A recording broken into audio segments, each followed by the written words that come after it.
This is Mona Lisa Baseball, Season 2, Episode 7.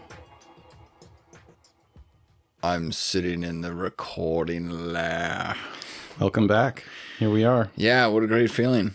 More Mona Lisa Baseball. Well, the rule changes are in.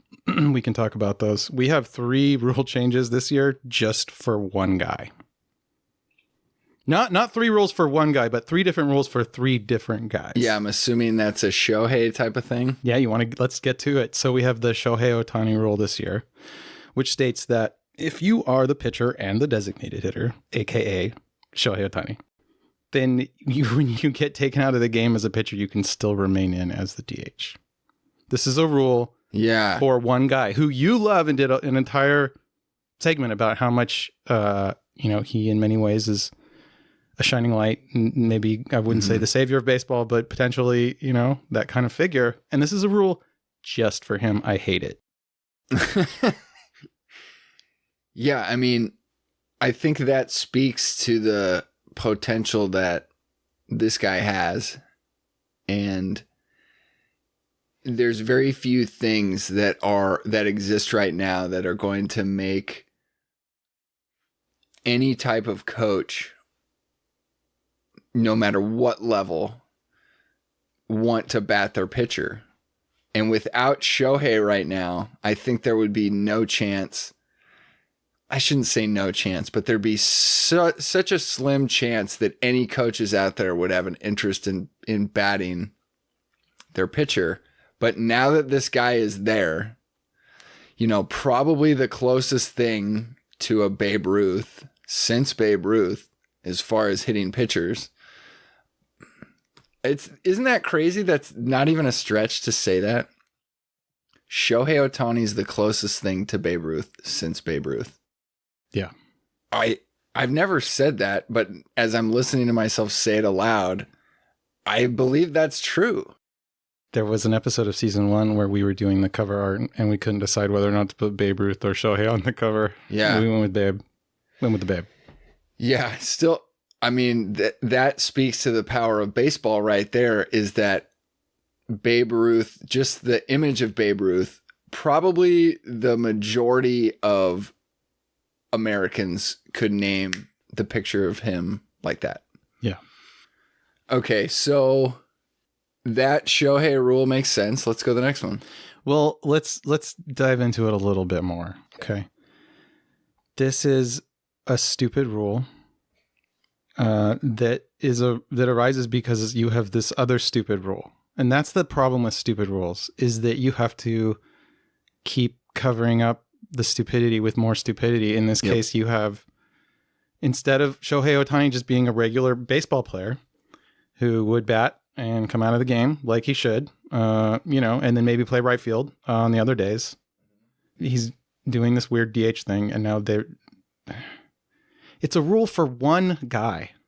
Yeah. Yeah. The only thing that I would say I like about it is it shows that on some level, baseball understands how important this person is. I don't think they totally understand why yet. They know that he's very popular.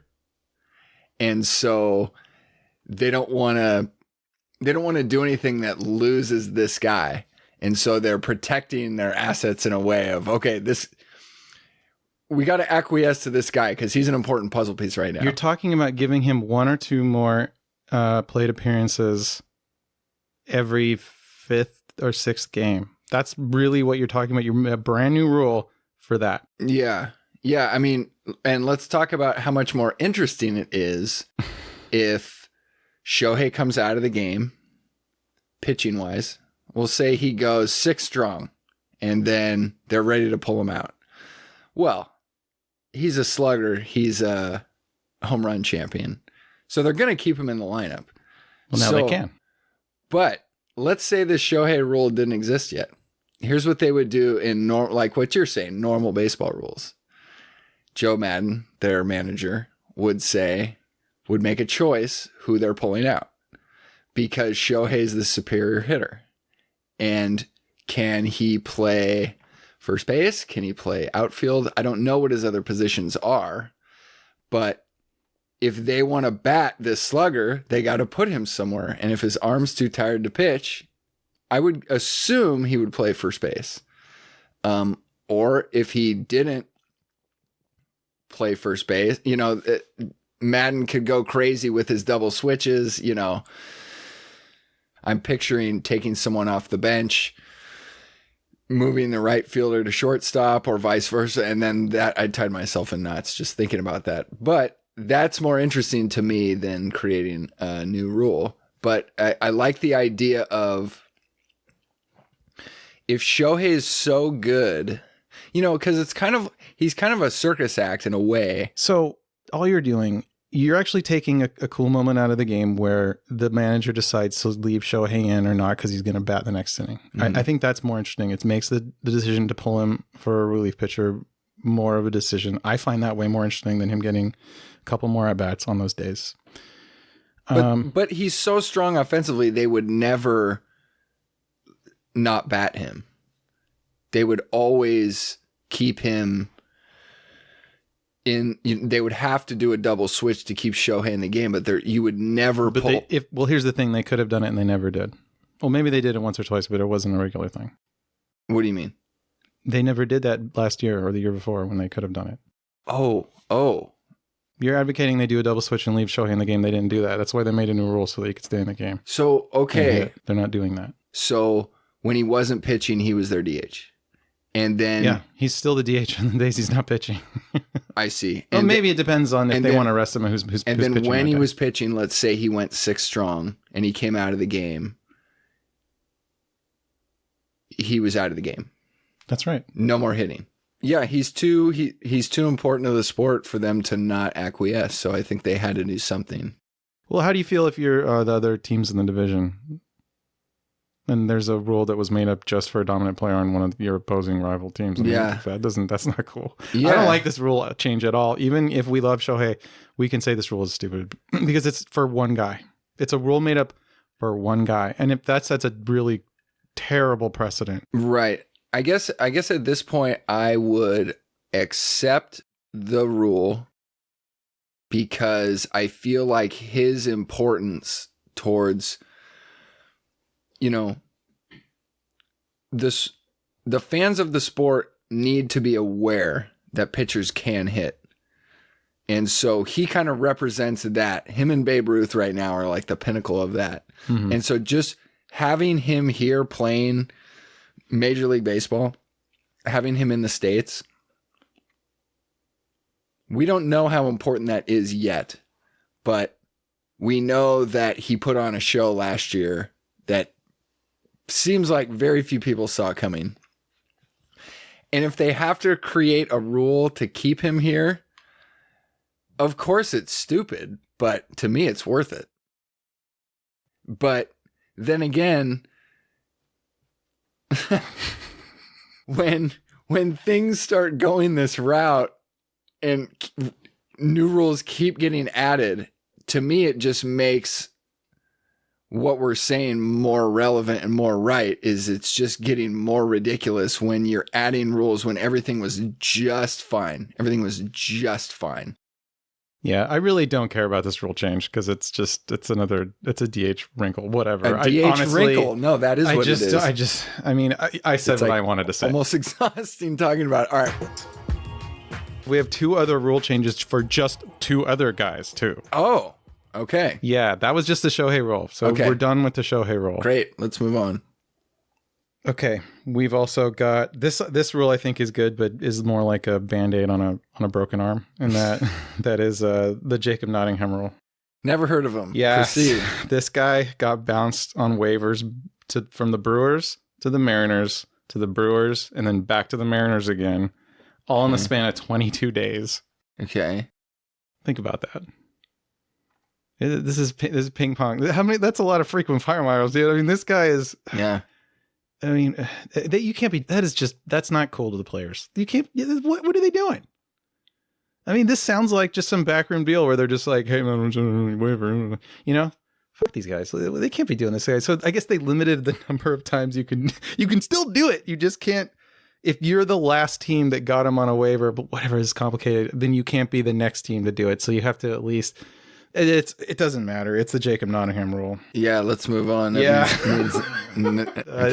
Can you believe that? In 22 days. 22 days. He goes from the Brewers to the Mariners, back to the Brewers, and back to the Mariners again. Yeah. What is that? It seems really, really... Next rule, please. If you don't like that one, I don't want to you're think going about to it. hate this one. Great. Oh, this one's even worse. Try me. Then we can get to the real painful stuff. The rules that aren't for just one person. Okay, so now we've also got the Steve Cohen rule. Oh, that's the Mets guy. Yeah, there's a new bracket, 60 million over the spending threshold, that puts you into a different tax bracket. Okay. Steve Cohen rule. Okay, so I don't totally get it yet. So the way the luxury tax works is there's no... you are trying to put me to sleep. There's no salary cap in baseball, but there is a salary cap in baseball, really. Yeah. There's something called the competitive balance tax, right? Or the luxury tax, as it's called. And basically, we described this in other episodes. And if you spend so much on your player's salary over a certain amount, then you start paying into a general fund that goes to other teams. Okay. So it's a tax on, and you have to pay even more than you're paying. So it makes fielding a team over the threshold increasingly more and more expensive depending on how high your salary goes. Okay. Now, this guy, Steve Cohen in the Mets, we've talked about this also, how he's spending a bunch of money, which, that's great. That's what we want. We want these billionaires to spend the money that they're making on the team back on the team, right? That's what we want. We want all of the owners to be like that. I think baseball would be way more fun if that were the case. But it's not. We have one guy, and so he's got a rule now, Steve Cohen rule, 60 million. Okay, who has a problem with him doing this, and why do they have to come up with... All of the other owners. And do you think their number one fear is he's going to... how can I put this into words? The fear would be that he drives prices up too high for everyone. That's their number one fear. Okay, so everyone it's will very think cut and that dry. It's like the A-Rod deal. Yeah, right. If I'm half as good as A-Rod, I should get 12.5 mil. It's just inflation in the player's value. Yeah.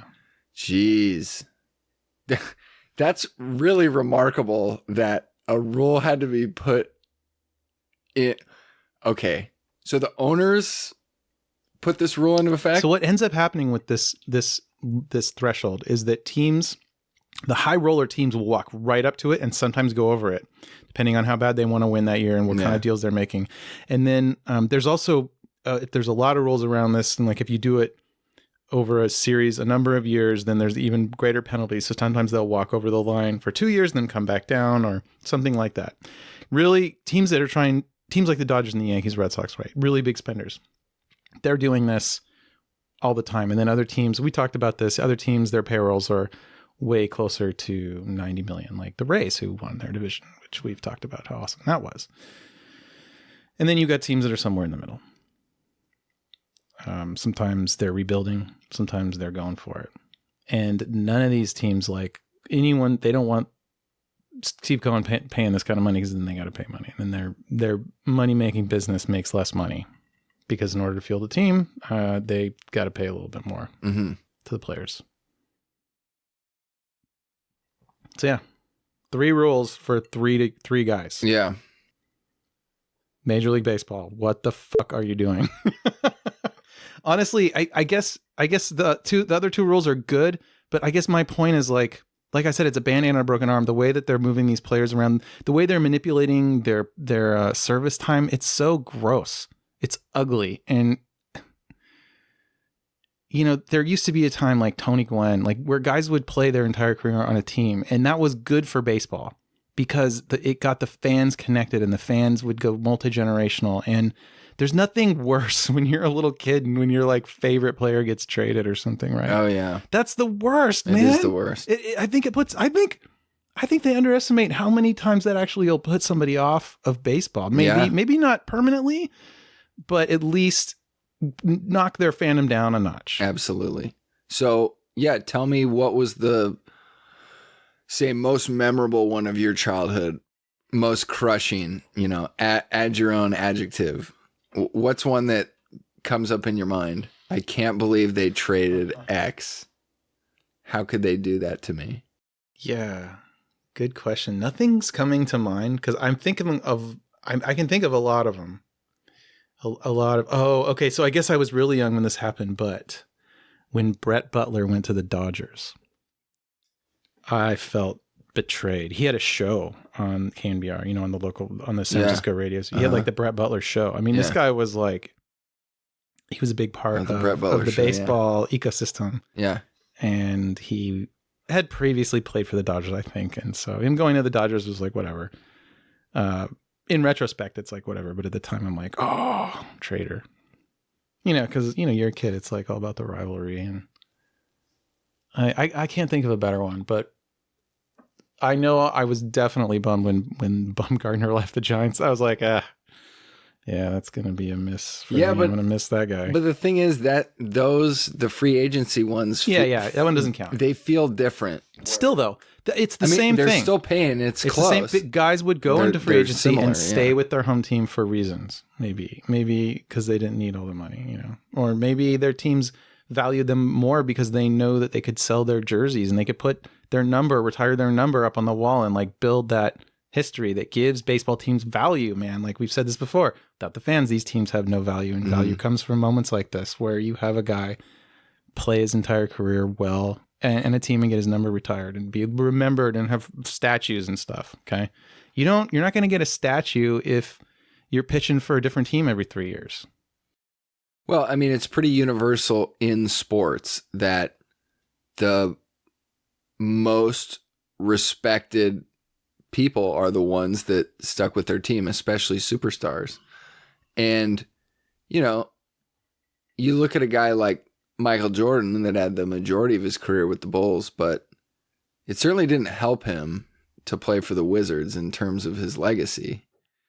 And I think it only kind of downgraded it. While it was kind of cool for a moment where I think he only played 1 year, but that Wizards team got the final playoff berth, the 8th seed. And I remember thinking, oh, now wait a sec. If Jordan wins it all as an 8th seed, you just took the gnarliest athlete of all time to a new stratosphere. But I believe they lost in the first round. But, take a guy like Cal Ripken. Well, how about Albert Pujols, who is back with the Cardinals? Kirby Puck. I'm so done with Albert Pujols. Like, whatever, he's going to play this year as a DH for the Cardinals. Yeah, right on. Yeah. I can't believe I just had to hear you say that. You know how wrong that sounded? I mean, that's why I wanted to say it to you. I want to get your reaction. For the Cardinals. Yeah. Oh, my God. And you know who's stoked? Everyone in St. Louis is so stoked. Oh, yeah. Good for them. I don't know. I feel good about that. That's good. That's good, right? What a perfect DH. I know. Could you get a more perfect? Right? I'm too old. I'm too slow to do anything defensive. But I might be able to still hit 20 homers. Yeah. Perfect. Right. Yeah, it's... See, these conversations, the season hasn't started, but it's awful close. And this is like our final week of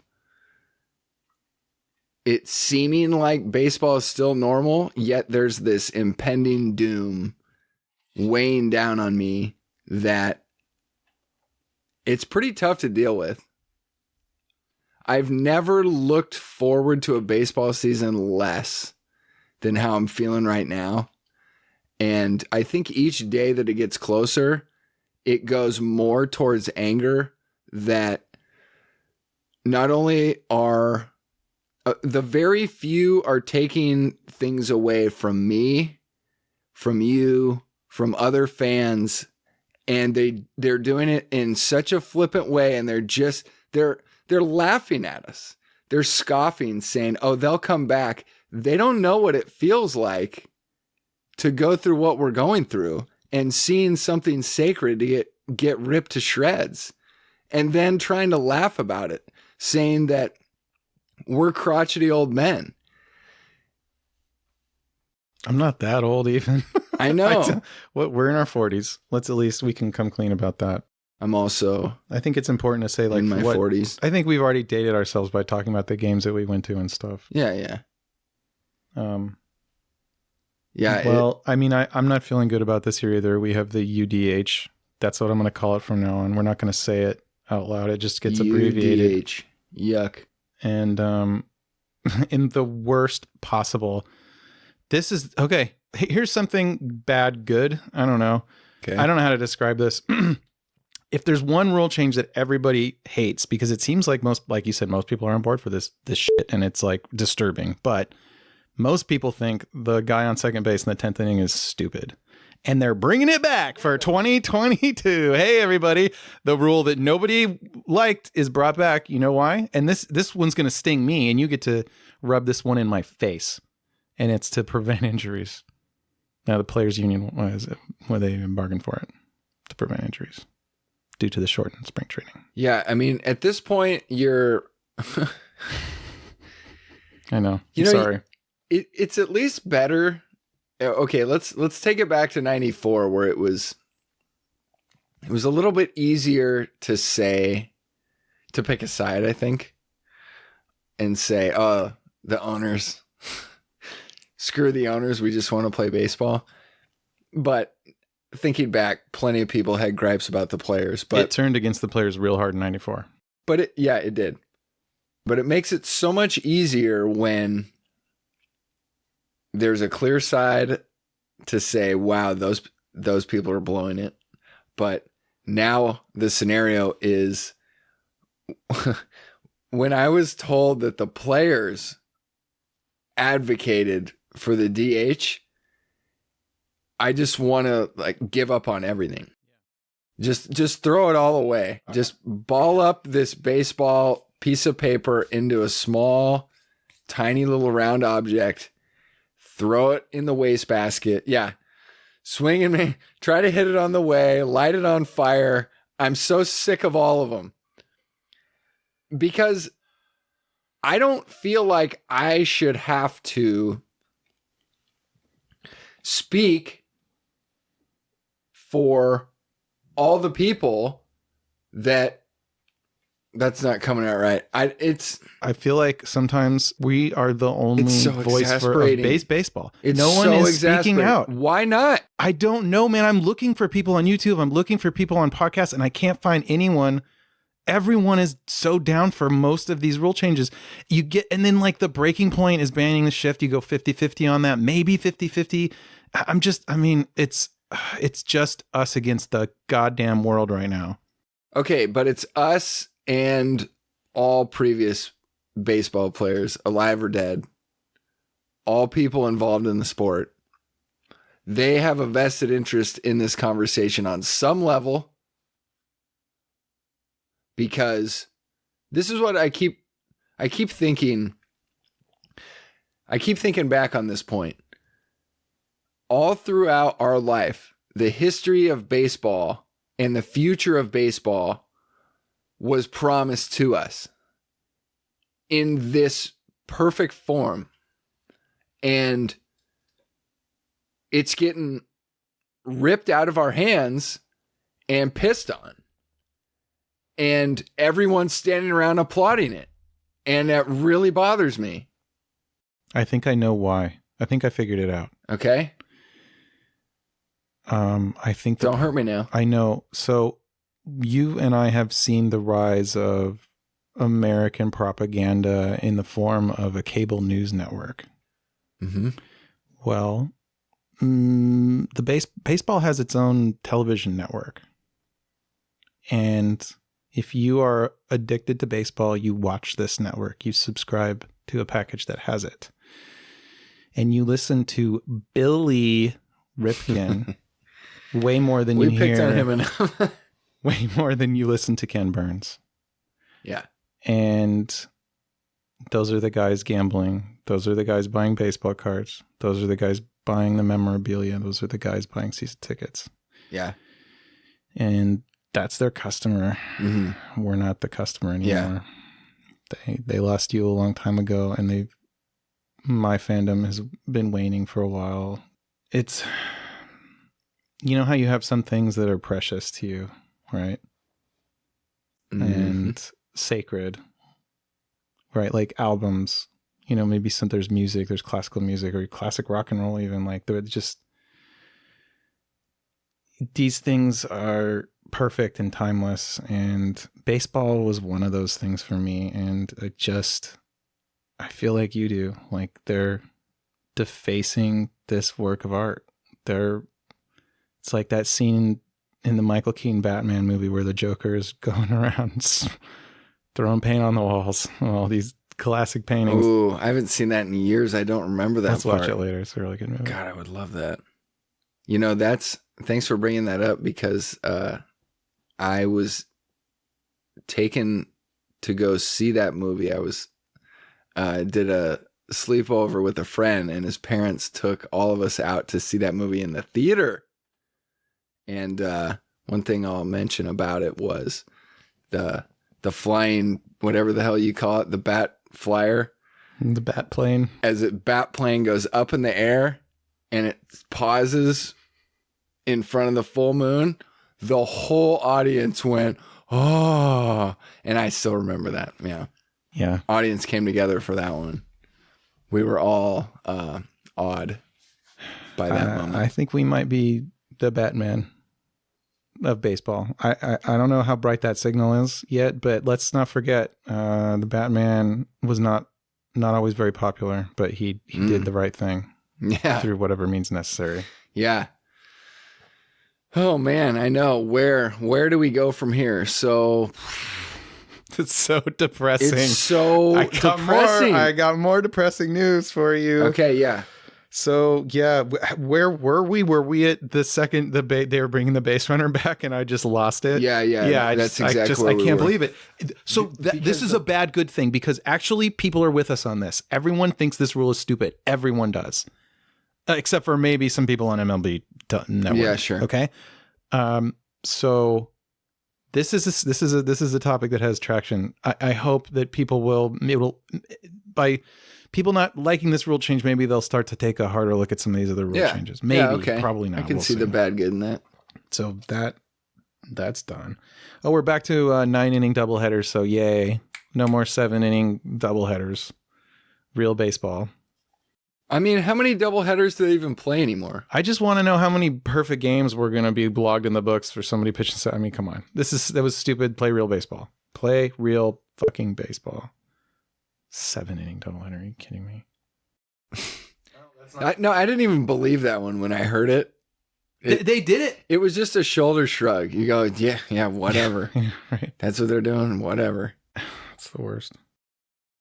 Yeah, I heard. I heard a 6-year-old Colin Cowherd was talking about the new commissioner Rob Manfred and what he needs to be doing to help the sport. And he mentioned, he goes, they've already peeled 9 minutes off the average game, which is great. And that was it. It just, listening to him say it, he didn't even know why he thought it was great. It was just, it's universally accepted that baseball games are too long. Yes. But he's not a baseball guy. Well, yeah. So that's where it's going to come from. Speaking of not being baseball guys, I was watching MLB baseball and they were talking about football. Yeah. They were comparing baseball to football. And it's just like, oh yeah. Well, what were they like? What tree were they barking up? It was on. Turn the channel. Yeah. I was pissed off. I wasn't listening. I started taking out the trash. Yeah. This will be more fun. Yes. Let's scoop the cat poop. That's way more fun than listening to this bullshit. Okay, so I want to know. Well, you're on a roll. Keep going. Okay, we have the 12-team playoff. Okay, so we're up to 12. So we went from 10 to 12. We're just slowly turning that boiling water up until we get to 16, which is what the owners want. Because I was told it was 14. So it was going to be 14, but the players negotiated. They knew how bad the owners wanted the 14-team playoff that they bargaining chip. Continued to pull that back and go, okay, well, if we're not going to start on time, we're going to pull back the playoffs, which they had already sold to the network. By the way, that's something. I would love us to get some. we could interview someone who worked at the network to get that story. Who's the network? What is the network? Is it Fox? Well, there's lots of different TV networks that divvy up and show the playoffs depending on where they are and all that. And it's a lot of money because so many people watch the playoffs, right? Like way more than watch like a game in the middle of June. How unfortunate they have to scratch through 30. I keep forgetting, is it 30 or 32 teams? I think I said different numbers in season 1. Whatever it is, 162 times 30.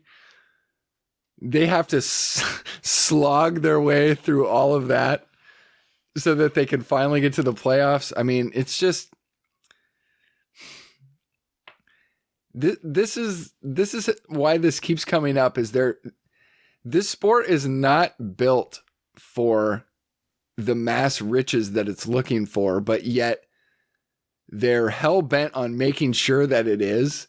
And so they're down to switch around whatever they have to maximize. And that is not the recipe for quality art. But no one seems to give a shit about art anymore. Yeah. There's 30 teams. 30. I remember in one of the episodes of season 1, you were like talking about the Rockies or the Diamondbacks, and you're like, I'm still not used to these new teams.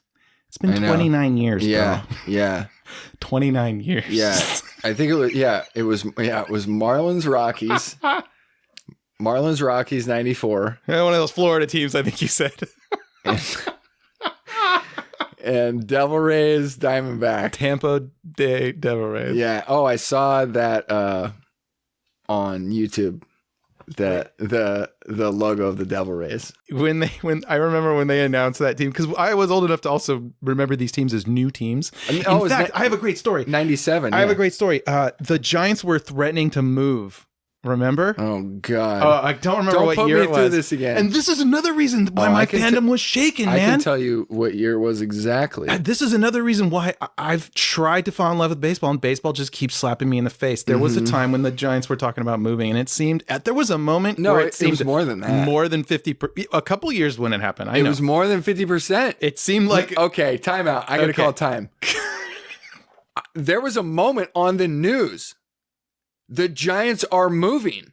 It was final. The Giants are moving. And I did the same thing I'm doing now. There's no way that's true. There's no way the Giants are going to be a designated hitter ball club. That's impossible. There's no chance of that. And then someone came in and was able to stop it. But it was reported that they were gone. They were showing the Devil Rays Stadium. This is where the Giants will be playing next year. In, I think it was St. Petersburg, but it was a lame ass dome. I'll tell you that much. And so that was before the 93 season. So then instead of moving the team, they upgraded Candlestick with a few things, put in some bleachers, didn't have a see-through fence anymore. I don't know what else they did for upgrades, but they put up something called the Bond Squad. But then they spent the most money any team had ever spent on a ball player, and they got Barry Bonds. Now, before he was Roydville, was this someone that you rooted for in his early skinnier years? Oh, yes, absolutely. Okay, so that's what broke your heart even more. Oh, yeah, it makes it even worse when you're like, yeah. You're doing just fine, skinny guy. So I remember this very well, and I remember everything you're saying, and I don't want to mischaracterize it, but I was like, well, I guess I have to be a Rockies fan now. And it's like a brand new team. I'm like, well, I got a fresh start. Yeah. Wow. Yeah. Because like, what were my other options, Like root for the A's? Yeah. I guess I don't know. A's. American League Baseball, though. Yeah, I asked. Even at that young age, I was like, American League Baseball. I asked a friend of mine who grew up near Oakland, was a A's guy. And I said, back then when you're growing up, was a designated hitter a problem to you? Or was that just the way baseball was played? And I was really hoping he gave me one of the two answers. And he said, nah, that was just how it was played. I was like, damn, wish you were on my side for that. I think if you grew up, watching Pro Ball with the DH, then it's no big deal. But what if you played? Well, because back then, at least in California, they didn't seem to be playing, other rules. It was just pitchers hit. Yeah. Well, I've seen interviews now with like a 14-year-old who's like, I'm a PO. Pitcher only. 14 years old. Get out of here. That's the worst acronym I've ever heard. Yeah, it makes me PO'd. PO. Pitcher only. That's the world we live in now. Children. Can the microphone pick up on my head shaking? Watch it. You're going to need a chiropractor. Yeah, this is one of the most disappointing conversations I've ever been involved in. And I was really excited to sit down and talk some baseball with you. And it's all coming out right now. This is bad, yes, man. It's bad. This is bad. It's going to get worse in 2023. It's going to get even worse. Okay. What makes you say that? Well, because they're going to bring in the pitch clock. That we're going to get the bigger bases. They're going to try to ban the shift, and we might see TrackMan. Okay. This is where I want to be. What is actually happening this year? We already covered what's happening this year. Okay. Now I'm talking about what could happen in 2023. Okay, so shift is not banned yet. That's correct. Okay. Bases are not bigger yet. No. They're not bigger yet. Wow. But that's definitely happening. Yeah. Definitely happening. I mean, that's, of all the things I've heard, that's the one that bothers me the least. Yeah, it probably should. If you're a real baseball fan, that one can bother you, but these other ones are, it's like a mountain and a molehill. Yeah. It's for safety. The bigger bases are actually for safety. A lot of people are like, oh, they're going to steal more bases. Oh, for like they might steal more bases, not because it's like 3 inches shorter or 6 inches shorter, because they're more likely to send the guy because he's less likely to get hurt. That's why. They're more likely to send him because he's less likely to get hurt. Yeah, especially in a stealing second base situation where a lot of injuries happen. Right. So the base is bigger. It's lower. It's got a little angle to it. So it's all about like not breaking your fingers on this thing and giving the slider a little more room, or the guy's foot away from the foot. Right. Just a little more space there. And I don't know. It seems to make sense. I don't care. I'm not going to dwell on that one because we've got the pitch clock, which is absolutely horrible. Okay. So pitch clock is not implemented this year. No. But it's on deck for 2023. It could be coming next year. Yeah, it looks like it's likely that it will. So I was just watching a highlight, and this name came up not that long ago, but Goose Gossage was pitching. You would have loved how quick his turnaround was from pitch, catcher throws it back to him, catch, sign, pitch again. Quick. I don't understand why this just isn't being encouraged by everyone to just work a little faster. I think they've tried to encourage them to work faster by putting the pitch clock in the minor leagues and stuff. Yeah, but way before clocks. Look, if you're the pitcher and you have the ball and you know that you can intimidate a guy, or you just need a little time to think, or just a little time to settle down, then you take it. Because you're in the big leagues now, these stats matter, and they're gonna give you the time, you take it. I am completely against the pitch clock. I think it's going to be short too. I've seen side-by-side comparisons in like big games where if the pitch clock was in, it would have been automatic walk in big plays that didn't seem rushed. Oh my God. They didn't seem rushed at all. And here's the numbers. Okay. Here's the numbers. Okay. No guys on base, 14 seconds. Guy on base, 19 seconds. This is real right now. That's the proposal. Oh my God. When you put a number on it now, it's like, yeah. Oh my God. Yep, that's what they want to do. And the bases are going to go from 15-inch square to 18-inch square. They're from 3 inches high to Please tell me that 2.5 inches high. Someone taped these meetings where they're going, I say 18 seconds. No. 19. I need 19. Yeah. It's like, will there be tenths? Why not? No, on the stadium clock. Oh yeah, that'll make for a more dramatic replay when he goes over the time. Exactly. Yes. Because it's so funny when you watch old basketball highlights before they had the 10th of a second. And they're like, well, it was near the 0. It's a little hard to tell. We like basketball tonight. Oh, yeah. Okay, we've got more. Keep going. Okay. This is proposal for next year. Yeah, banning the shifts seems like it's going to happen.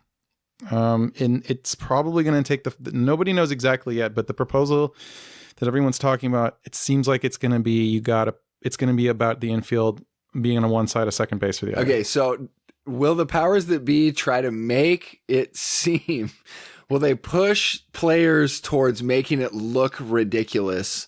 People are encouraged to say, see, the shift should have been banned.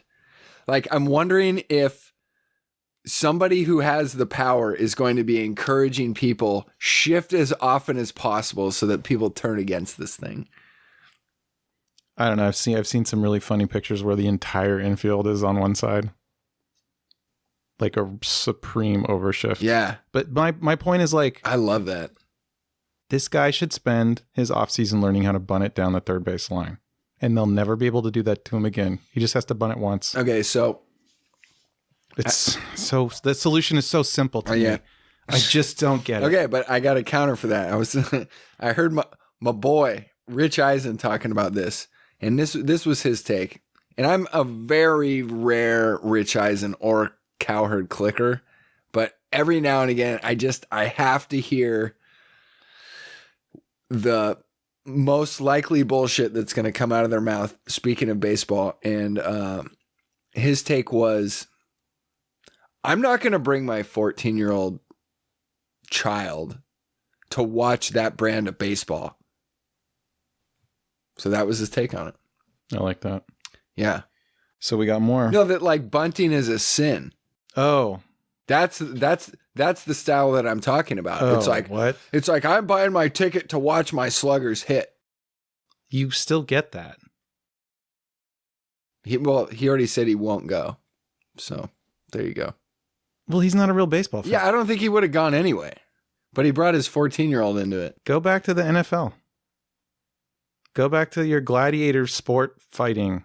Why not just go to professional wrestling? You know what it's more like? It's go back to your highlight show. Baseball's not for everyone. Baseball's not for Play everyone. the video game. Do something else, but stop ruining the sport. Okay, check this out. You're going to love this one. This is if an all-star game is tied going into the 10th inning, the game will be decided by a home run derby. Someone proposed that? Yep. What?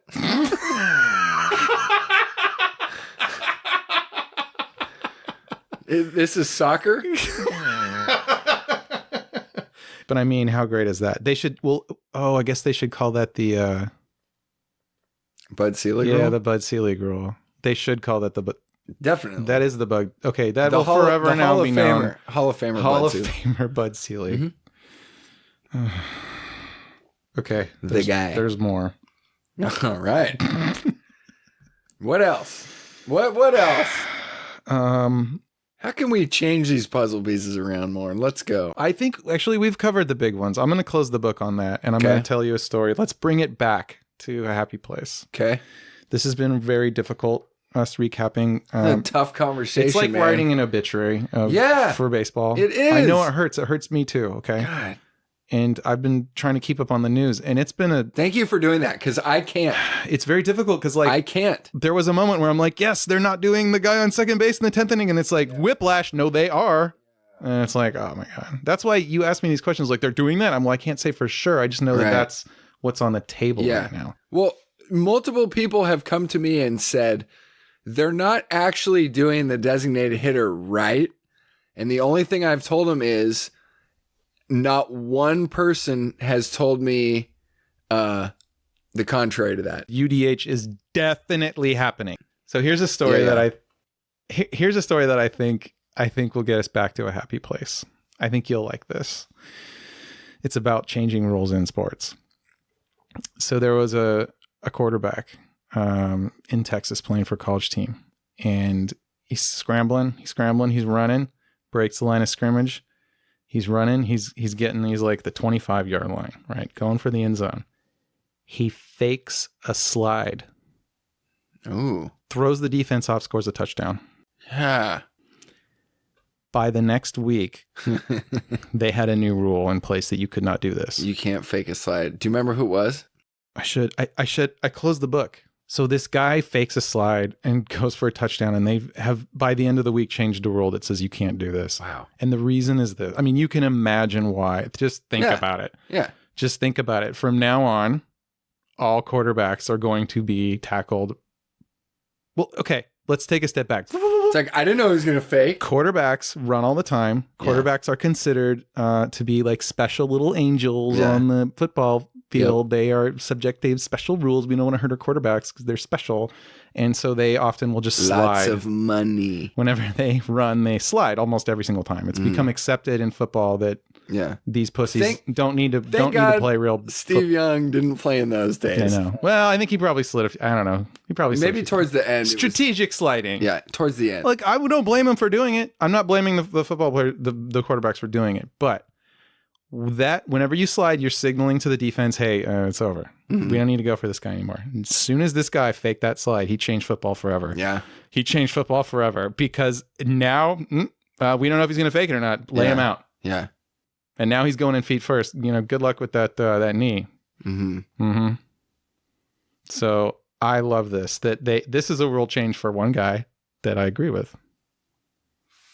Yeah. So this is what's interesting about rule changes is this. You could argue that this rule had to be changed because the reason why the rule is there in the first place for the slide is to protect the quarterback from getting hurt. It was and this is why they changed the rule. As soon as the quarterback intimates that he's about to slide, it kind of tells the whole defense, let up, because if you jam this guy, it's huge penalty because he's going down, he's sliding. And so once you fake that, the defense has been trained for many years to let up. And so you're changing the way the sport is played. So that wasn't okay. But you think maybe should have saved that move for a bigger game? Seems like it. Yeah. Yeah. I love this moment because it's a moment where he outsmarted not just the other defensive players, but literally the entire football world. Mm-hmm. I just think that's great. And they got punished for it immediately. I don't know. Now he's got a rule named after him. So. Is it actually named that? Oh, I guess. Well, they should ask that. What else would you name it? Is it the Johnny Manziel rule? Well, we have the Shohei Ohtani rule. We have the Steve Cohen rule, and we have the other guy rule. The other guy, non-slider. The guy who went between two teams 4 times in 22 days. Oh, right. God. New rules. So you ready for opening day? Can't wait to see who's going to hit DH for the Giants. Oh boy. It's a great question because typically I think the first day of the season was supposed to be end of March. I think of typically beginning of April. Yeah. And so we're right around that time. And honestly, no, I'm terrified. I'm terrified for the season to start. I really am. I don't know what I'm scared of. I feel like if the season never started, that means they never went to the dark side. Yeah. Well, the damage is already done. They're already playing this way in spring training.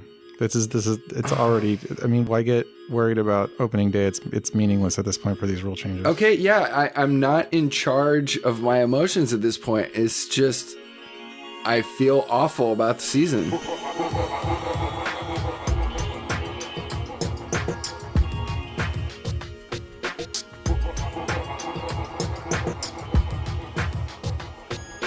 I hate it.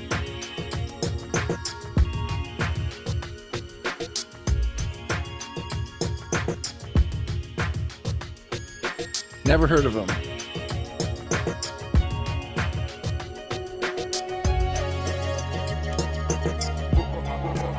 This is real right now?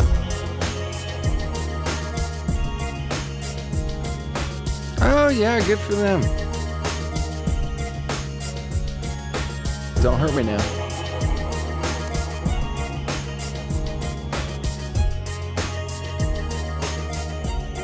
We're crotchety old men.